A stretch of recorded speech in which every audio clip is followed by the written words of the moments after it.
Ძირფაცო მეგობრებო, უკვე ივლისია, მალე ახალი სასწავლო წელიც დაიწყება. მე კი გადამავიწყდა ჩემი, თუმცა ის გარდაულად მოხდება. ცოტა ხნის წინ გამოსვლა მქონდა, ვისაუბრე ფაქტობრივ კი არა, ნატოს ყოფილ ხელმძღვანელზე, ქართველზე. მიუხედავად იმისა, რომ მას საქართველოში არ უცხოვრია. მაგრამ ახლა, თუმცა მანამდე მას არავინ იცნობდა, ჩემი სიტყვებიდან კი გაიგებთ თუ რა დიდებულ ადამიანებს წარუდგენს საქართველო მსოფლიოს. მაგრამ იმისათვის, რომ ისინი დიდებულნი გახდნენ, მათ სწავლა სჭირდებათ, აი ასეთი ამბებია. და დღეს მინდა შეგახსენოთ, რომ საქართველოში სამწუხაროდ 10,000-ობით ბავშვს არ აქვს ამის შესაძლებლობა.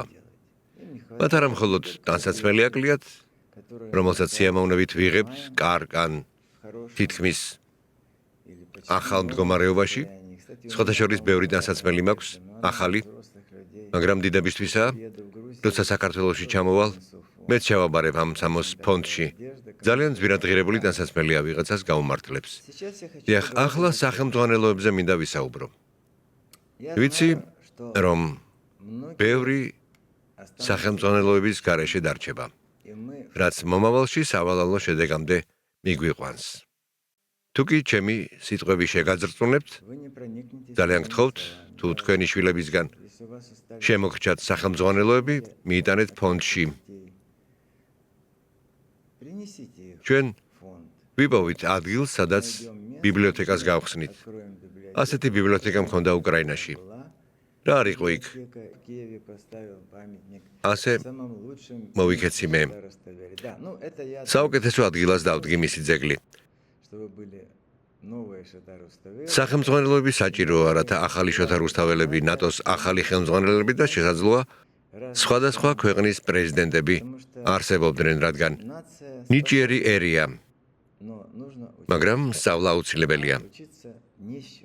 ღარიბებმა კი როგორ ისწავლონ, როცა სახელმძღვანელოებიც კი არ აქვთ. ერთი კეთილი ადამიანი გვაწვდის, რისი შესაძლებლობაც აქვს, მაგრამ ცოტა ხნის წინ გარდაიცვალა. კომპანია ბიბლუსის დირექტორი თუ მფლობელი. მას რეკლამას ვუკეთებ. იბრძანდით მის მაღაზიაში. დიადი ადამიანი იყო.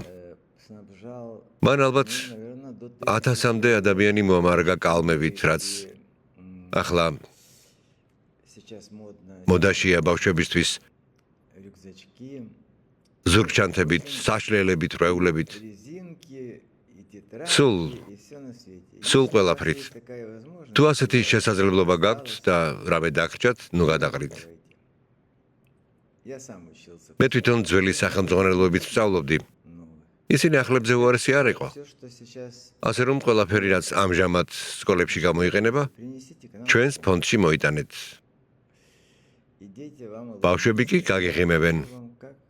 მე გაგიზიარებ თუ როგორ ხარობენ ისინი. ბევრი მათგანი კი თქვენი საჩუქრებით. კარგი, სულ ეს არის. იმედი მაქვს, დილით მადლობა გადაუხადეთ უფალს. თქვენი ცხოვრებაში ახალი დღისთვის. საღამოს კი სამსახურის შემდეგ დაურეკეთ თქვენს მოხუც მშობლებს, შეასრულეთ უფლის მცნება. პატივიეც მამასა შენსა და დედასა შენსა. ისინი თქვენს ზარსელოდებიან და თქვენი ხმის გაგონება სურთ. მათ აინტერესებთ, როგორ ცხოვრობთ. ავად არიან თუ მადლობა ღმერთს ჯანმრთელები, მათ ყოველთვის სურთ გაიგონ თუ როგორ ხართ. სულ ეს იყო, წარმატებებს გისურვებთ. თქვენ შვილებს კი კარგ შეფასებებს და თქვენ სიხარულს მათი კარგი სწავლის გამო. წარმატებები დროებით.